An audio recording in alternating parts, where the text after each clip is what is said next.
Hello नमस्ते, most welcome आप सभी का। उम्मीद है सब लोग बिल्कुल बढ़िया होंगे। स्टार्ट करते हैं आज के सेशन और इस वाले सेशन में अपनी साइबर क्राइम की क्लास को देख रहे हैं। ये हमारे यूपीएसआई के एग्जाम के लिए बहुत इंपॉर्टेंट है। देखो साइबर क्राइम क्या होता है, जैसे आप फोन यूज करते हैं या फिर आप लैपटॉप यूज कर रहे हैं, कंप्यूटर टैब यूज कर रहे हैं, इसके जरिए आप किसी को हानि पहुंचाते हैं और वो कानून की नजर में गलत है हानि पहुंचाना, तो ये साइबर क्राइम है। ठीक है, तो अब आगे बढ़ते हैं, इसी को देखते हैं।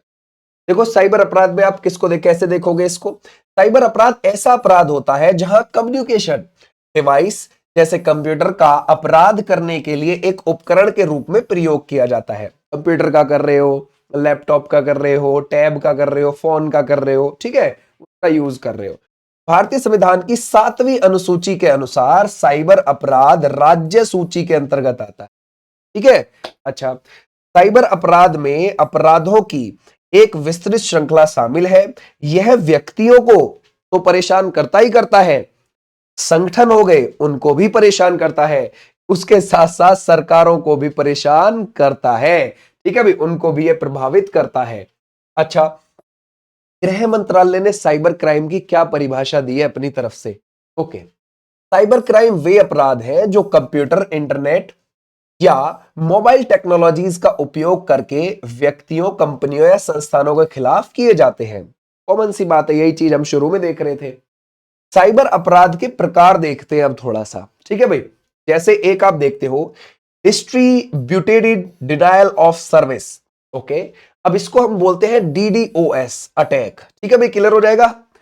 अब इसका प्रयोग किसी ऑनलाइन सेवा को अनुपलब्ध बनाने और विभिन्न स्रोतों से वेबसाइट पर अत्यधिक ट्रैफिक के माध्यम से नेटवर्क को बाधित करने के लिए किया जाता है। जैसे मान के चलो भाई, कोई वेबसाइट पहले तो चल रही थी, वो आपको अचानक से दिखनी बंद हो गई, तो हो सकता है डीडीओएस अटैक उस पर पड़ा हो। या फिर कभी वो एकदम ऑन हो जाती है, कभी वो बंद हो जाती है, तो उस पर ज्यादा ट्रैफिक अगर जाएगा, ज्यादा लोग एकदम से सर्चिंग में जाएंगे उसमें देखने के लिए, तो बंद होती रहेगी चलती रहेगी, बंद होती रहेगी चलती रहेगी। ऐसे भी कोई करवा सकता है, इसको बोलते हैं डीडीओएस अटैक। ओके भाई, तो ऐसे आप ध्यान रखेंगे। आ जाओ नेक्स्ट पर। अब देखते हैं बॉटनेट क्या होता है। ये बॉटनेट, ये पेपर में इतना नहीं पूछा जाता बॉटनेट, लेकिन हम एक बार पढ़ लेते हैं इसको। जो पूछा जाता है ज्यादा वो आगे आएगा। यह कंप्यूटर का एक ऐसा नेटवर्क है जिसे दूर बैठे हैकर्स द्वारा बाहरी रूप से नियंत्रित किया जाता है। ठीक है भाई, रिमोट हैकर्स या तो स्पैम भेजते हैं या बोटनेट के माध्यम से अन्य कंप्यूटरों पर हमला करते हैं। यहां पर पहचान की चोरी, आइडेंटिटी थेफ्ट, यह साइबर अपराध तब होता है जब कोई अपराधी किसी उपयोगकर्ता की व्यक्तिगत या गोपनीय जानकारी तक पहुंच प्राप्त कर लेता है, जिसके परिणाम स्वरूप वह प्रतिष्ठा धूमिल करने या फिरौती मांगने की कोशिश करता है। जैसे मान के चलो किसी ने आपकी जो है इंटरनल, जो पर्सनल इंफॉर्मेशन थी, वो प्राप्त कर ली, समझ गए, यानी आपकी आइडेंटिटी चुरा ली उसने। अब वो कहता है कि भाई ठीक है, अब मुझे पैसे दीजिए। समझ गए, ये आपको क्या कर रहा है, एक तरीके से ब्लैकमेल कर रहा है कि भाई दीजिए अब मेरे को पैसे, मैं तब इसको डिलीट करूंगा या किसी के सामने पब्लिश नहीं करूंगा। आ जाओ भाई आगे। साइबर स्टॉकिंग क्या चीज है ये। इस प्रकार के साइबर अपराध में ऑनलाइन उत्पीड़न शामिल होता है, जहां उपयोगकर्ता को ढेर सारे ऑनलाइन संदेश और ईमेल का सामना करना पड़ता है। सामान्यतः साइबर स्टॉक किसी उपयोगकर्ता को डराने के लिए social media, website, search engine का उपयोग करते हैं। ठीक है भाई, ऐसे बहुत सारे आ रहे हैं, मैसेज ही मैसेज आ रहे हैं, आप परेशान हो गए, पता नहीं यार कैसे आ रहे हैं, क्या वजह है, क्या है। हो सकता है उसके पीछे है ना भाई ये प्रॉब्लम हो। ठीक है भाई, साइबर स्टॉकिंग की प्रॉब्लम आपको देखने को। अब फिशिंग, ये हमारे लिए पेपर के लिए बहुत ज्यादा इंपॉर्टेंट है। ठीक है, हमारे पेपर के लिए बहुत ज्यादा इंपॉर्टेंट है ये। यह एक प्रकार का सोशल इंजीनियरिंग हमला है जिसका उपयोग अक्सर उपयोगकर्ताओं का डेटा चुराने के लिए किया जाता है। ठीक है, जिसमें लॉगिन, क्रेडेंशियल और क्रेडिट कार्ड नंबर शामिल है। ऐसा तब होता है जब एक हमलावर एक विश्वसनीय संस्था के रूप में किसी पीड़ित को ईमेल, त्वरित संदेश या फिर टेक्स्ट संदेश के माध्यम से धोखा देता है ना। आपने सोचा भाई कोई विश्वसनीय यूनिवर्सिटी से मेरे पास मेल आया है, या फिर किसी विश्वसनीय कंपनी से मेरे पास मेल आया है या फिर मैसेज आया है, ठीक है, मैं इस पर क्लिक कर देता हूं।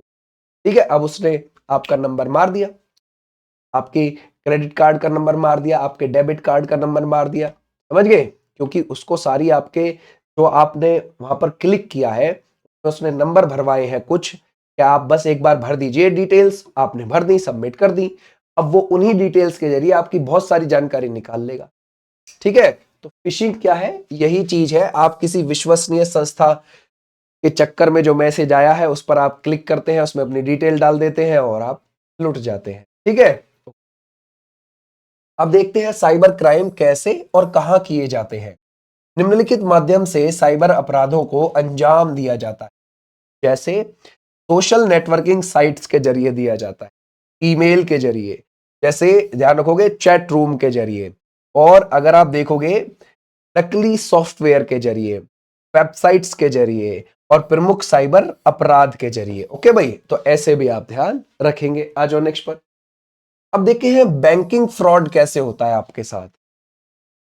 अपराधी स्वयं को बैंक या किसी वित्तीय संस्थान का सदस्य बताकर जमाकर्ता के खाते से धोखाधड़ी के माध्यम से रकम खाली कर देता है। ठीक है, आपके पास कोई कॉल आया, बोलेगा जी साहब एक जरा ओटीपी भेज दीजिए, मैं आपके बैंक से बोल रहा हूं, ऐसे ऐसे आपके बैंक में पैसे आने वाले हैं। झूठ बोल रहा है, वो आपका बेवकूफ बना रहा है। या फिर कि कोई बैंक में प्रॉब्लम आ गई, आपके अकाउंट में कोई प्रॉब्लम आ गई है, कुछ शायद हैकिंग की प्रॉब्लम हो सकती है, मैं उसे ठीक कर दूंगा, फटाफट ओटीपी भेज दीजिए, तो वो पैसे उड़ा देगा। ठीक है भाई, अगला देखते हैं वित्तीय अपराध। Online share trading, internet, mobile banking आदि के माध्यम से किसी के धन को नुकसान पहुंचाना। अगला देखते हैं साइबर आतंकवाद क्या है। ये विभिन्न तरीकों के साइबर अपराध जिसमें देश की एकता, अखंडता, सुरक्षा एवं संप्रभुत्व पर तथा देश की जनता की सुरक्षा को खतरा उत्पन्न हो जाए, वह साइबर आतंकवाद कहलाता है। समझ गए? यानी कि साइबर को आतंकवाद की भी यहां पर ध्यान रखोगे गणना करी गई। साइबर आतंकवाद, अगर वो देश के लेवल पर देश को खतरा पहुंचा रहा है ना, देश की जनता को खतरा पहुंचा रहा है, तो वो आतंकवाद या साइबर। ठीक है, साइबर आतंकवाद। ठीक है, अच्छा, वायरस अटैक कैसा होता है? वायरस एक तरीके का सॉफ्टवेयर ही है, ठीक है भाई, जो कंप्यूटर में जाकर उसे नुकसान पहुंचाता है तथा उसकी प्रोसेसिंग को बाधित करता है ना। वायरस अटैक सीधी बात है, आपके फोन में बहुत सारे वायरस अटैक होते होंगे। आपका फोन आपको लगता भी है कि भाई कभी कभी स्लो हो जाता है, आपने कोई वेबसाइट खोल ली, ठीक है भाई, उस वेबसाइट पे खोल के जब आप वापस आए तो आपका फोन थोड़ा स्लो स्लो चल रहा है, हो सकता हो वायरस अटैक हो गया हो। समझ गए? कुछ ऐसी वेबसाइट्स भी हो जाती हैं कि जहां आप क्लिक करा उस पे बैक आना बहुत भारी पड़ जाता है, तो हो सकता है कि उस समय पर उस पे साइबर अटैकिंग चल रही हो कि ये एक बार आ गया हमारे चंगुल में, अब नहीं छोड़ने वाले हम। ठीक है भाई, वो वेबसाइट वाले ऐसे ही सबके साथ करते हो कि कैसे ही एक बार हमारी वेबसाइट पे ये बंदा आ जाए फिर उसको जाने ना देंगे, बहुत मुश्किल से यहाँ से निकलने देंगे, आपको पूरा पेज ही कट करना पड़ता होगा वो, तब वहां से आप निकल पाते हैं। ठीक है, ओके। अगला है वेब जैकिंग। ये वेब जैकिंग क्या चीज है भाई? बोलता है इसके अंतर्गत साइबर अपराधी किसी वेबसाइट को अपने नियंत्रण में ले लेते हैं और उसे फ्री करने के लिए पैसों की डिमांड करते हैं। तो ये देखना, ठीक है भाई, वेब जैकिंग, वेबसाइट को अपने कब्जे में ले लिया, पैसे दो तब छोड़े। ठीक है भाई, ओके। उसके बाद है ईमेल बॉम्बिंग। ये क्या चीज है? इसके अंतर्गत किसी यूजर के ईमेल अकाउंट पर लगातार एक साथ बहुत सारे ईमेल्स का आना, जिससे उसका ईमेल अकाउंट ध्वस्त यानी कि क्रैश हो जाता है। साइबर पोर्नोग्राफी क्या है ये?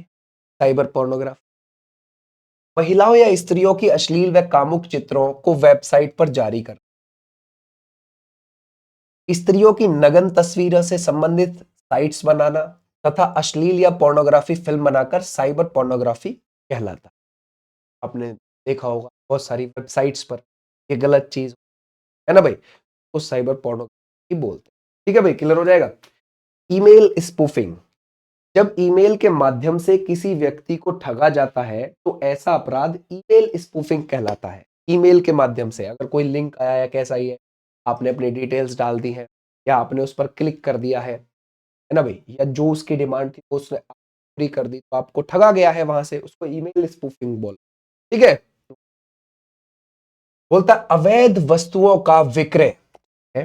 अगर हम देखें अवैध वस्तुओं का विक्रय, इंटरनेट या वेबसाइट की मदद से प्रतिबंधित वस्तुओं की बिक्री करना, यानी जो चीज बैन है उसको आप ईमेल से बेच रहे हो या वेबसाइट।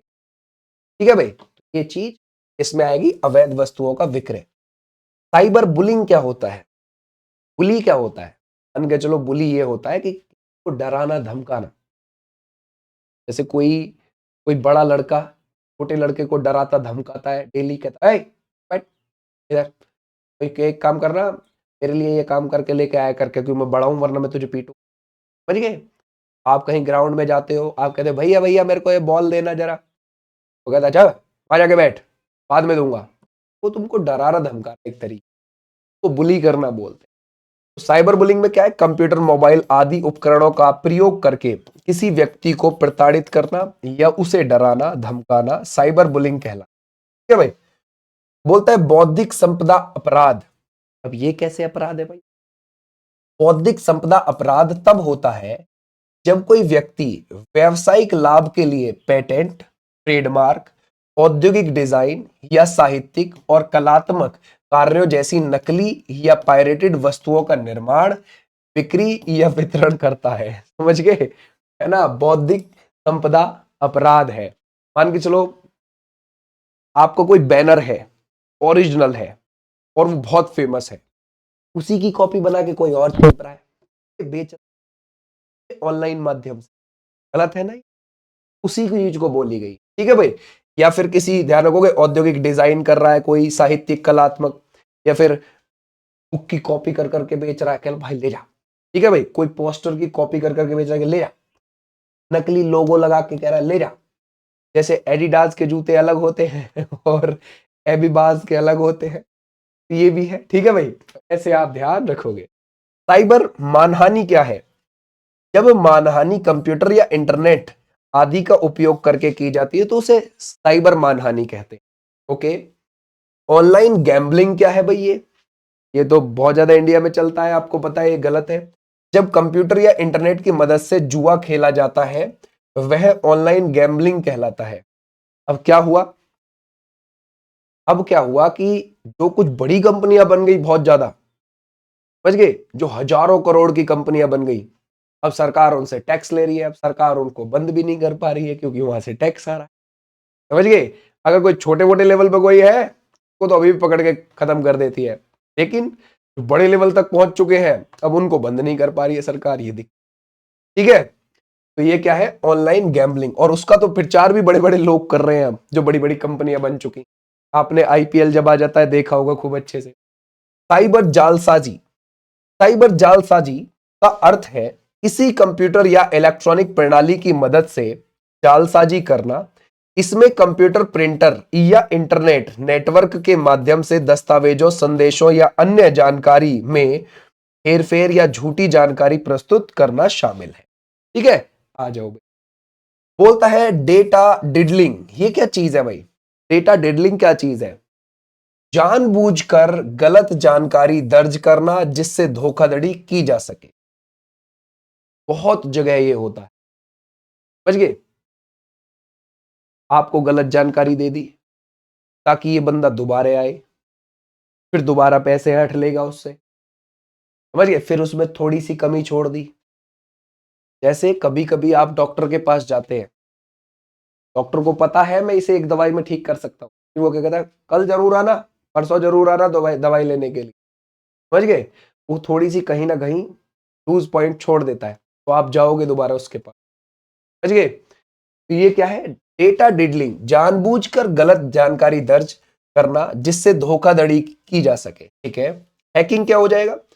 बिना अनुमति के किसी के कंप्यूटर या मोबाइल की संग्रहित जानकारी को किसी दूसरे कंप्यूटर या मोबाइल द्वारा चोरी करना हैकिंग कहलाता है। देखो, आप मुझे 500 दो, मैं अभी इसका पासवर्ड आप तक पहुंचा रहा हूं, टेंशन ना लो, ये हैकिंग ही है।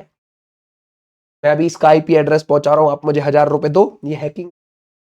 ठीक है भाई, किसी दूसरे कंप्यूटर की जानकारी किसी को सेंड करना वो हैकिंग है। ठीक है, ओके। वॉर्म क्या है? वॉर्म एक तरीके का प्रोग्राम है। क्या है ये? प्रोग्राम, जो अकेले ही किसी इलेक्ट्रॉनिक सिस्टम में प्रवेश करके स्वयं को मल्टीप्लाई करके बढ़ाते रहता है। यह कंप्यूटर सिस्टम को गर्म कर देता है, जिससे सिस्टम हैंग होने लगता है। इससे कंप्यूटर की हार्ड डिस्क को नुकसान पहुंचता है। यह है वॉर्म। जैसे आपने सुना होगा भाई, जब कंप्यूटर पर बैठा हुआ बंदा वर्क कर रहा होता है कंटिन्यूअसली, वो कहता है यार शायद मेरा वॉर्म हो रहा है। आपने ये आम भाषा में सुना होगा। तो उसके पीछे ये चीज होती है, ज्यादातर में 90% केसेस में यही चीज होती है ना? ध्यान रखोगे। इलेक्ट्रॉनिक सिस्टम में प्रवेश करके स्वयं को मल्टीप्लाई करके, गुणा करके, ठीक है भाई, करके बढ़ाता है आगे। यह कंप्यूटर सिस्टम को गर्म कर देता है, जिससे सिस्टम हैंग होने लगता है। समझ गए? तो ओके, ये एक तरीके का प्रोग्राम ही है। ट्रोजन क्या हो जाएगा? यह फेक सॉफ्टवेयर या नकली प्रोग्राम होते हैं। इससे यूजर की प्राइवेसी को खतरा बना रहता है। यह ट्रोजन है।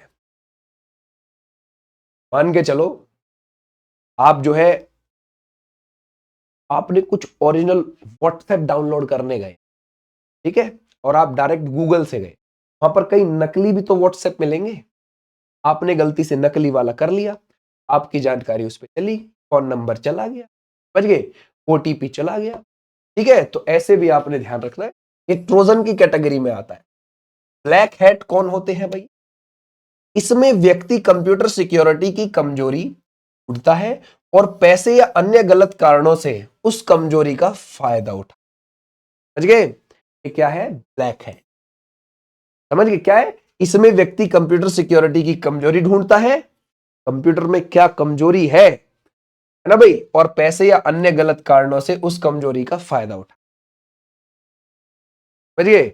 तो ये तो आपने नॉर्मली भी देखा होगा। जैसे मान के चलो, एग्जाम्पल के लिए, आपका कंप्यूटर सिस्टम खराब हो गया, आप गए शॉप पे ठीक कराने के लिए, उसे पता है कि इसमें कुछ खराबी नहीं है, लेकिन वो फिर भी कर देगा तुम्हारे साथ, बोलेगा अच्छा यार इसमें तो गड़बड़ है। समझ गए?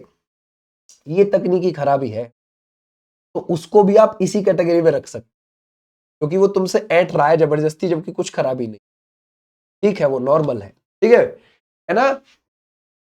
व्हाइट हैट, ये वाले हैकर्स को देखते हैं। इनको ब्लैक हैट हैकर्स या फिर व्हाइट हैट हैकर्स भी बोलते हैं। इसमें व्यक्ति कंप्यूटर या सिस्टम की कमजोरी को ढूंढता है, लेकिन उसके इरादे नेक होते हैं। ये वाला व्हाइट। ठीक है भाई, आप गए सर, जाकर बोले कि भैया ये, मैं कहा जी देखो कमजोरी मैंने निकाल दी है इसकी, और इस कमजोरी को मैं ठीक कर देता हूं, टेंशन ना। ठीक है भाई, उसने फायदा नहीं उठाया और बोला कि आप बेशक पैसे मत देना, कोई दिक्कत वाली, वरना तो वो ज्यादा पैसे मांग सकता था। ठीक है, वो क्या है, कम पैसों में आपको आराम से ठीक करके दे रहा है। या फिर अगर हैकर है तो वो हैकर उसका फायदा नहीं उठा रहा, बस उसने ये देख लिया कि हाँ तुम्हारे सिस्टम में कोई कमजोरी है। अगर कोई हैकर है, व्हाइट हैट हैकर्स, उसने आपको कोई नुकसान नहीं पहुंचाया, बस ये देखा कि कमजोरी है, कोई बाहरी बंदा। लेकिन कोई अगर है तो वो फायदा उठाएगा, वो हैक कर लेगा और हैक करने के बाद बोलेगा पैसे दे दो। ठीक है, अब मेरे को पैसे चाहिए। मैं मिस्त्री की ही बात नहीं कर रहा, और भी बात कर रहा हूं मैं, अदर भी। बोलता है फिशिंग। अब ये वाला फिशिंग वाला, इसके अंतर्गत अपराधी इलेक्ट्रॉनिक डिवाइसेस पर ईमेल या मैसेज करते हैं जो किसी प्रतिष्ठित कंपनी, बैंक, व्यक्ति, ऑनलाइन शॉपिंग संस्था के मैसेज से मिलते जुलते होते हैं। ऐसे में यूजर अपनी जानकारी साझा कर देता है, जिससे उसके साथ धोखाधड़ी हो जाए। ठीक है भाई? ओके, सॉफ्टवेयर प्राइवेसी, नकली सॉफ्टवेयर बनाकर उन्हें सस्ते दामों में बेचना बहुत है इंटरनेट पर। समझ बहुत है। आप पीडीएफ पीडीएफ कंप्रेसर का ढूंढने जाओ, वो भी आपको नकली मिल जाए। आप फेसबुक ढूंढने जाओ, बहुत सारे फेसबुक के नकली आपको देखने को मिल जाएंगे, ऐप बने हुए। आप किसी पे भी नकली वाले पे क्लिक कर देते हैं, फंस जाते हैं फिर उधर जाकर। ठीक है, तो ये चीज है। अगला, अब देखो ध्यान से, यहां तक तो हमने सारी चीजें करी हैं। अब ये हमारे लिए कुछ इंपॉर्टेंट चीजें यहां पर लिखी हुई, जैसे व्यक्ति के विरुद्ध जो हो जाते हैं अपराध, इनको देखो जरा, जो व्यक्ति के विरुद्ध हो जाते हैं। ओके, फिर मैं आपको सरकार के विरुद्ध हुए अपराधों को बताऊंगा। ठीक है, इसको देखते हैं। अब ये अपराध का नाम जो व्यक्ति के विरुद्ध हो सकता है वो है साइबर स्टॉकिंग। ठीक है भाई, किसी व्यक्ति को बार बार ऑनलाइन मैसेज भेजना या पीछा करना जिससे वह मानसिक रूप से परेशान हो जाए, इसको साइबर स्टॉकिंग बोलते हैं। साइबर बुलिंग है ना, ध्यान को धमकाना, किसी को ऑनलाइन अपमानित करना, मजाक उड़ाना या धमकाना, विशेषकर बच्चों और किशोरों को। ओके। डॉक्सिंग, किसी व्यक्ति की निजी जानकारी जैसे पता, फोन नंबर, तस्वीरें ऑनलाइन साझा करना, यह डॉक्सिंग है। फिशिंग, नकली ईमेल या वेबसाइट के जरिए लोगों की बैंक जानकारी चुराना। ठीक है, अभी हमने देखा है ये सब। ऑनलाइन यौन शोषण, ये है इंटरनेट पर अश्लील मैसेज, फोटो भेजकर डराना या फिर धमकाना। फर्जी सोशल प्रोफाइल बनाना, किसी और की पहचान का दुरुपयोग करना। ठीक है, ये तो व्यक्तिगत हो गए मामले। अब देखते हैं संपत्ति के विरुद्ध। होता है हैकिंग, कंप्यूटर प्रणाली में अनाधिकृत प्रवेश करना। आप ले रहे हो इसकी जानकारी और दूसरे को भेज दे रहे हो या खुद अपने पास रख ले रहे हो। क्या भाई, ये है रैनसमवेयर। अच्छा, ये क्या है? कंप्यूटर को लॉक कर देना और डाटा लौटाने के बदले फिरौती मांगना, इसमें आता है। क्रेडिट कार्ड धोखाधड़ी, नकली वेबसाइट या फोन कॉल द्वारा कार्ड की जानकारी चुराना है। ओके। साइबर वैंडलिज्म, ये क्या है? ये है वेबसाइट या डाटा को नष्ट करना या बिगाड़ना, इसमें शामिल है। ओके। सॉफ्टवेयर पायरेसी, बिना लाइसेंस के सॉफ्टवेयर का उपयोग या वितरण करना, को प्रयोग में लाना या फिर उसको बेचना। ठीक है भाई, बिना लाइसेंस के। ओके। अब सरकार और समाज के विरुद्ध किए गए अपराध, सरकार भी इससे प्रताड़ित है। देखो प्रताड़ित क्यों है सरकार? हमारे देश में टेक्नोलॉजी तो बहुत आ गई, उसको रोकने के लिए रूल्स नहीं बनाए गए। बने भी ये तो बहुत घिसे पिटे पुराने रूल्स हैं, आज के हिसाब से एडवांस नहीं है रूल। समझ गए? अब आपके साथ कुछ घटना हो गई, आप पुलिस के पास जाने से कतराते हैं, यार पता नहीं मेरे साथ, यार चलो 500 रुपए तो कटे, क्या हो गया, 1000 कटे, 2000 कटे, कटे तो है ना, हैक तो हो गया ना, मामला तो खराब हो गया ना, है ना, बेवकूफ तो बना दिया ना किसी ने। लेकिन आप पुलिस के पास, अरे यार हम कैसे जाएंगे ये वो, क्योंकि आपको पता है कि इसमें ढिलाई बरतेगी पुलिस, क्योंकि पुलिस के पास भी एडवांस चीजें अभी इतनी नहीं है जो आजकल के हैकर्स के पास है। तो हमारी सरकार कहां पीछे है कि हमने चीजें तो बहुत तेजी से अपने देश में ले आए, टेक्नोलॉजी तो बहुत ले आए, उसको रोकने के लिए प्रावधान नहीं ला। अब तक भी सरकार इस पर काम करने पर लगी हुई है, अभी भी हो नहीं पा रहा है। ठीक है भाई। अब जैसे कि साइबर आतंकवाद, इससे तो सब परेशान है। ठीक है, देश की रक्षा, सरकारी नेटवर्क या बैंकिंग प्रणाली पर हमला करना। ओके, साइबर आतंकवाद है। साइबर युद्ध, एक देश द्वारा दूसरे देश की डिजिटल प्रणालियों का नुकसान पहुंचाना। आप गूगल पर जाएंगे और देखेंगे, उस पे ऑनलाइन साइबर अटैकिंग आप लिखना, आप उस पर क्लिक करना, फिर जाकर वेबसाइट पर आपको इस देश से दूसरे देश होते हुए अटैक ना जाने कितने देखने को मिलेंगे। जापान ने चाइना पर कर दिया, जापान ने अमेरिका पर कर दिया, अमेरिका ने चाइना पर कर दिया, ऐसे अटैक होते हुए लाइव दिखाए जाएंगे उसमें, और बाकायदा उसके एड्रेस बताए जाएंगे, यहां से यहां अटैक हुआ है, इस बंदे ने इस देश में किया है। समझ गए? ऐसे आपको देखने को मिल जाए। साइबर जासूसी, गुप्त जानकारी चुराने के लिए सरकारी डेटा में सेंध लगाना। फेक न्यूज प्रसार, ये तो बहुत ज्यादा होता है, समाज में अफवाह फैलाकर हिंसा भड़काना या चुनाव को प्रभावित करना। ओके, आ जाओ अब आगे। भारत में साइबर सुरक्षा के लिए उठाए गए कदम बहुत पुराने तरीके के कदम है। आईटी अधिनियम 2000 हमने पढ़ा हुआ है, ये आप प्लेलिस्ट में देख सकते हो। साइबर अपराधों को परिभाषित करने वाला पहला कानून 2008 में संशोधन किया गया। ये क्या है? CERT in Indian computer emergency response team cyber खतरों की निगरानी और जवाब देने के लिए मुख्य एजेंसी है। ठीक है, और बुला सकते हो इसे, आप अपने घर पर भी बुला सकते हो इन लोगों को, ये आ जाएंगे। ठीक है भाई। National cyber security policy 2013। ठीक है भाई। सुरक्षित साइबर वातावरण बनाने के लिए दिशा निर्देश। Okay. Cyber crime reporting portal, online शिकायत दर्ज करने के लिए प्लेटफॉर्म है ये। ओके।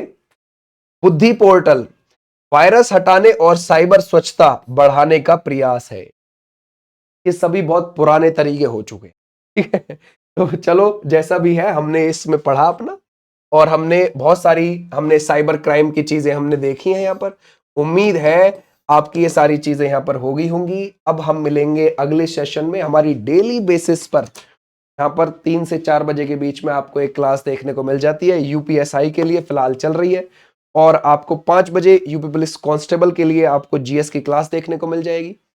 और डेली बेसिस पर हमारी 6 बजे दिल्ली पुलिस के लिए टॉपिक वाइज क्लास अभी डाली जा रही है, और 9 बजे दिल्ली पुलिस के लिए लाइव चलती है, और 10 बजे रेलवे की। Thank you, tata, bye bye. आपकी एनटीपीसी की क्लास भी शुरू होंगी, अभी एसएससी जीडी की भी होगी, तो देखते हैं फिर आगे, है ना। चलो, thank you, tata, bye bye.